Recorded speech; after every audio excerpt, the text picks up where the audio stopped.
E चलन दंडाचे ओझे झाले हलके.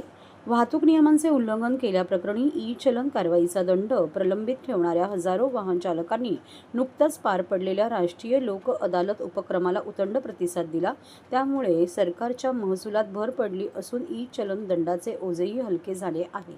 ठाणे शहर वाहतूक शाखेच्या 18 युनिट अंतर्गत केलेल्या कारवाईत तब्बल 9,354 खटले निकाली काढत एकूण 1,38,53,300 इतका थकीत ई चलन दंड वसूल करण्यात आला आहे, अशी माहिती वाहतूक उपआयुक्त पंकज शिरसाट यांनी दिली.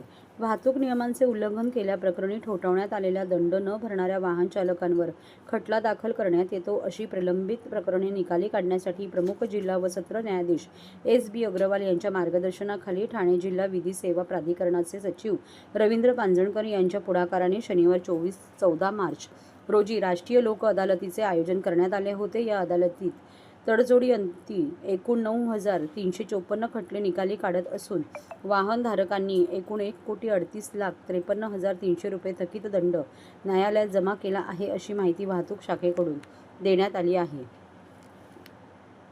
लोक अदालतचा हा उपक्रम केवळ दंड वसुलीसाठी नसून वाहतूक नियमांबाबत नागरिकांमध्ये सजगता यावी यासाठी आहे. वाहतूक नियमांचे पालन केल्यास अपघातांचे प्रमाण कमी होऊन अनेकांचे प्राण वाचतील.